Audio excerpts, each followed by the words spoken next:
everyone, it's Michelle here with another video for the Alleyway Stamps. Today I'm going to be working with a stencil and embossing paste. So I've pulled out my palette here and I have a piece of watercolor paper cut to 4 1/4 by 5 1/2, and I'm just taping down the edges with some painter's tape. Sometimes when you use modeling paste, which I'll be using today, it kind of curls up the paper, so this is why I'm just holding it in place. And I'm going to be doing some watercolor on top of the embossing paste after it dries, so that's why I pulled out watercolor paper instead of cardstock. So I have my polka dot stencil here. This is one of the stencils I've used many times. And I'm just taping that down as well. And on the back, it still has a little bit of easy tack, which I usually put on the back of my stencils. This just keeps them in place better when you're using wet medium like this. So I pulled out my modeling paste. You can use embossing paste as well. They're pretty interchangeable.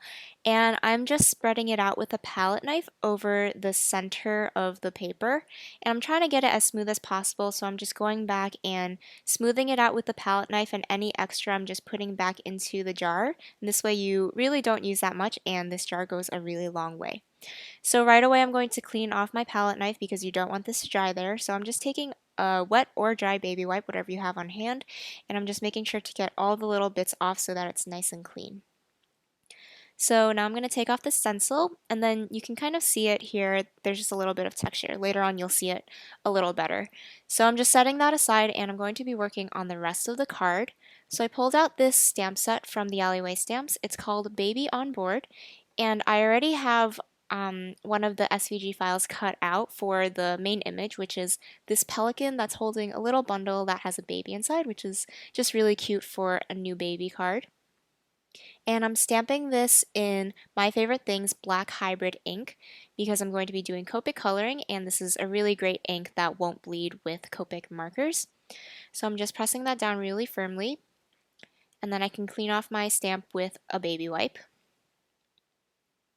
And while I have this open, I'm pulling out a couple stamps that I'm going to be using for my sentiment, but I'll show you that more in detail later on. And now I'm pulling out the colors of Copic markers that I'll need. And I'm just going to zoom in here and turn on some music, and you can watch how I color this in.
So here's my little pelican image all colored in.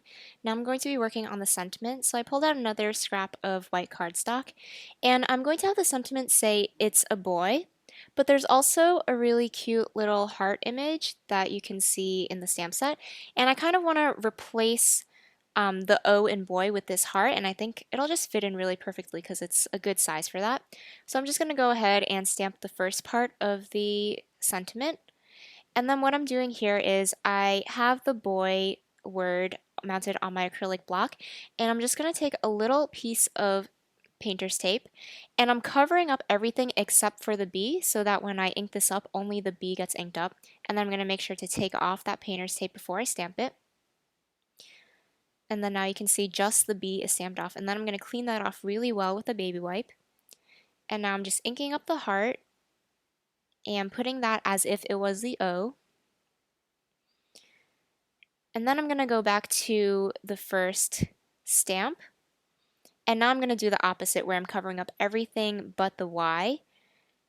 And this way you kind of just get a more fun look with this. I think it's really nice to use your small stamps that come in sets like this just to get more use out of them, and I think it's just really cute for this little adorable image.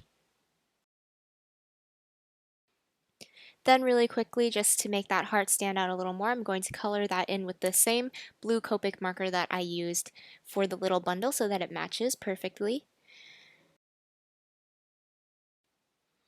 And now I'm just going to trim this down into a strip. I'm just using a metal ruler and my X-Acto knife. Sometimes I find this is a little more convenient than using a paper trimmer. And now there's a perfect little strip that I think can go like kind of near the legs of the pelican. I think it'll go well on the card. So now that I have that finished, I pulled out my background. I'm just making sure that it's all dry. It kind of bubbled up and warped, but later on it'll flatten out. And if you want, you can even just stick this under a heavy book to flatten out. So I pulled out these Gelatos by Faber-Castell. You've seen me use these in a previous video where I kind of created like a watercolor background. And I think this will just create a really cool look on top of the modeling paste that we did. So I'm just going to take each of these colors and smear a bunch of it onto my palette. This is another advantage of taping my paper onto here because it's just really handy.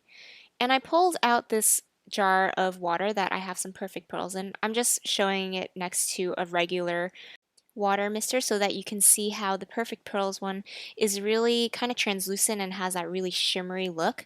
So I'm spraying that into the little piles of gelatos that I've made onto my palette, and you can already see it's kind of like pearly and shimmery, which is a really nice look, and it'll just add a little more interest to this. So I'm going to go ahead and start spreading this around onto my background. I also just made a little pile of water, and I decided it wasn't wet enough because usually I like just to put the water down and see how the water spreads on its own, like you can see it's doing here. And I kind of forgot to do that in the beginning, so that's why I just spritz a few mists of water just right on top of that. And if I feel it's not moving enough, you can see I just add more water. And this water paper will curl up a little bit because there is a lot of moisture on here. But like I said before, you can just put this under a heavy book and it'll flatten out just fine. So I'm just going to continue spreading this around. I want to make the edges look really faded out because that's where my modeling paste kind of ends, and I just want to make it look like it matches with that. And I'm just tilting it up and letting the water flow and just mix all the colors on its own. This actually created a little bit of a different look than I thought it would because where the watercolor went on top of the stenciled areas, it actually was darker, and I thought it would be lighter because I thought it would resist it a little bit, but I think it looks cool either way just to accent the stenciling that we did earlier. So after I set that aside to dry once again, I came back with it and I'm going to trim off about a 1/4 inch off of each of the edges so that I can mat this onto some paper and cardstock. And this basically just follows where I had masked it off with the painting tape as well. So here you can see I have a card base that's a baby blue color that of course is perfect for a baby boy card. And I have my little sentiment there.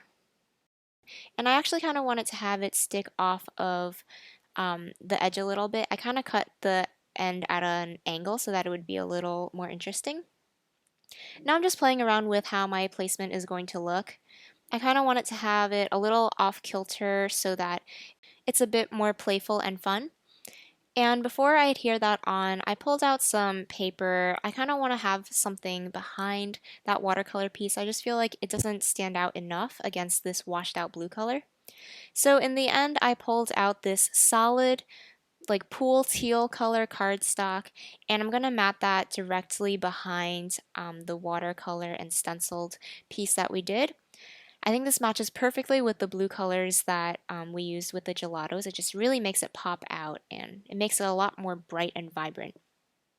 And at first I thought I wanted a blue pattern paper behind, but then I thought there was just too much blue. So I just went the complete opposite way and pulled out like a yellow, orange, really bright and different pattern paper.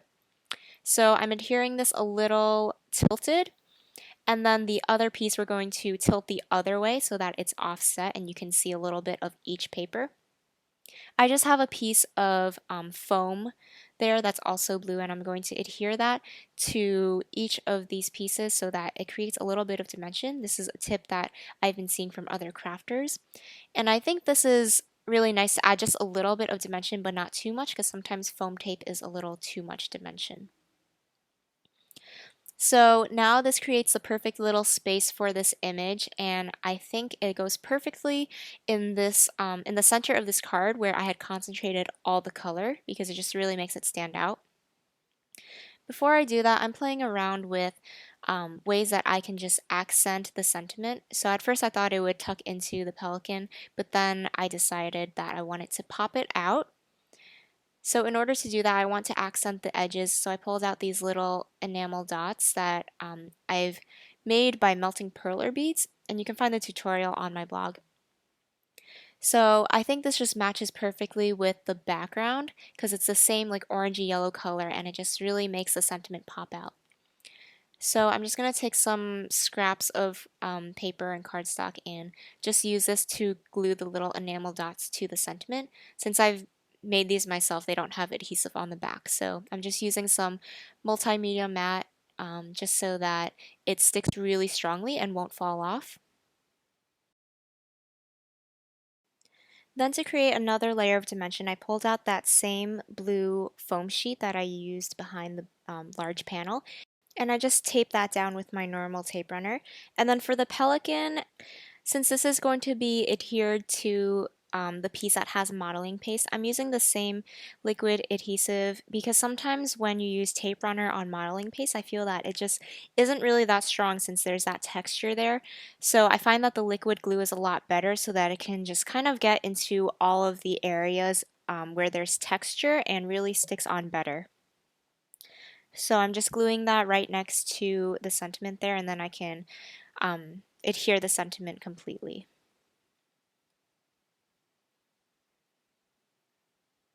So after I've done that, that pretty much finishes off the card. You can see there's a lot of texture and dimension from the modeling paste. And again, this is just a really fun way to just experiment with some gelatos, or you can really just use any watercolor kind of media that you want. And that image is just really cute for a new baby card.